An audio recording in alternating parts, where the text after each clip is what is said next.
दिवंगत आमदार लक्ष्मण जगताप यांच्या पत्नी अश्विनी जगताप या चिंचवड विधानसभेच्या आमदार आहेत. मात्र भाजपनं यावेळी त्यांचे दीर शंकर जगताप यांची या चिंचवड विधानसभेच्या निवडणुकीत वर्णी लावलेली आहे. त्यांना अधिकृत उमेदवारी जाहीर केलेली आहे. आपण त्यांच्याशी बोलणार आहोत. खरं तर कौटुंबिक वाद तुमचा होता, राजकीय होता, कारण अश्विनीताईसुद्धा तिथं इच्छुक होत्या, तुम्ही पण इच्छुक होता आणि या लढाईत तुम्ही जिंकलेला आहात, तुमची वर्णी लागलेली आहे.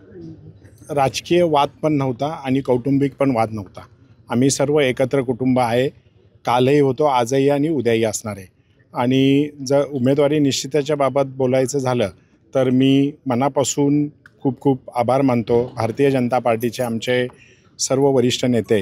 यामध्ये प्रदेशाचे आमचे अध्यक्ष माननीय चंद्रशेखरजी बावनकुळे, महाराष्ट्राचं कणखर नेतृत्व आणि आमचे नेते देवेंद्रजी फडणवीस साहेब, त्याचप्रमाणे गिरीश भाऊ महाजन असतील, चंद्रकांतदादा पाटील असतील, पंकजाताई असतील, रावसाहेब दानवे पाटील असतील आणि आमचे केंद्रातील म्हणजे आज जे देशाचं नेतृत्व करतात आणि जगविख्यात ज्यांची ख्याती आहे असे आपले देशाचे पंतप्रधान नरेंद्रभाई मोदी असतील, आमचे केंद्रीय नेते आणि केंद्रीय अध्यक्ष जे पी नड्डा साहेब असतील, अमितभाई शाह असतील, नितीनजी गडकरी साहेब असतील, अशा सर्व नेत्यांचं मी मनापासून आभार मानतो की त्यांनी मला संधी दिली आणि भारतीय जनता पार्टीचा एक कार्यकर्ता म्हणून गेली 10 वर्ष झालं आम्ही काम करतो आहे.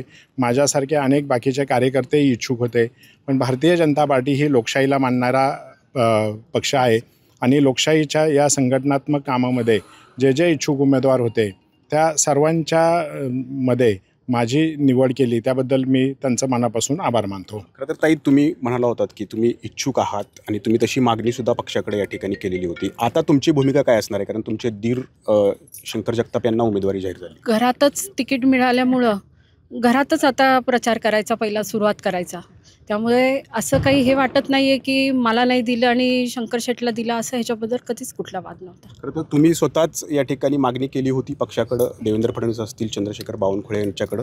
नाही, मी तेव्हाच सांगितलं होतं की जे पक्षाला ज्याला कुणाला तिकीट भेटेल त्याचा प्रचार करणार आहे म्हणून. आत्तापर्यंत तुम्ही लक्ष्मण जगताप यांचा भाऊंचा प्रचार केलेला होता. गेल्या वेळेला पोटनिवडणुकीत तुम्ही उभे राहिल्यानंतर शंकर जगतापांनी तुमचा प्रचार केला. आता तुम्ही जोमानं प्रचारात उतरताय? नक्कीच जोमानी प्रचारामध्ये उतरत आहे आणि शंकर शेटना 100% निवडून आणण्याचा प्रयत्न करणार. आता कौटुंबिक लढाई तुम्ही या ठिकाणी जिंकलेला आहे, राजकीय जी तुमची लढाई होती, परंतु पक्षांतर्गत खूप मोठं तुम्हाला विरोध या ठिकाणी होतोय, कारण जगताप कुटुंबात उमेदवारी देऊ नये म्हणून या ठिकाणी चंद्रकांत नकाते असतील, शत्रुघ्न काटे असतील यांनी मागणी केलेली होती.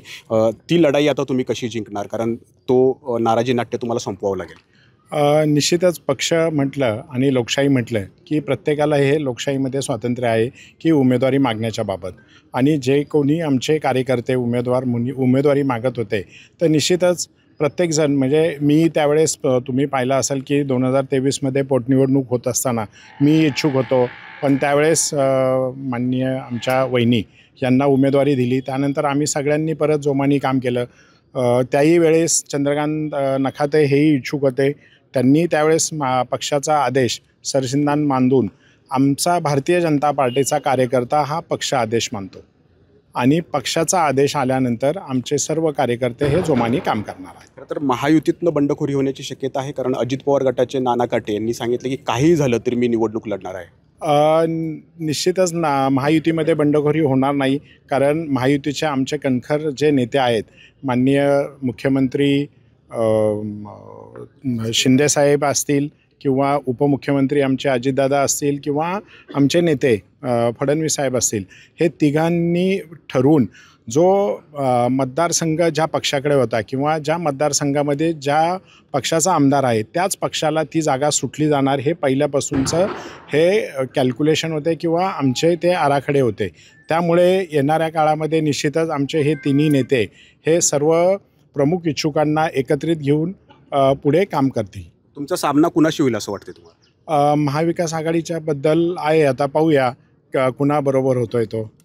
तर कौटुंबिक जो राजकीय संघर्ष होता त्यामध्ये या ठिकाणी शंकर जगतापांनी बाजी मारलेली आहे, परंतु आता बाजी मारायची ती चिंचवड विधानसभेत आणि यावेळेला शंकर जगताप यांचा महाविकास आघाडीतल्या कुठल्या उमेदवाराशी सामना होतो याकडे सर्वांचं लक्ष लागून आहे. नाजिमुल्ला, ABP माझा, पिंपरी चिंचवड.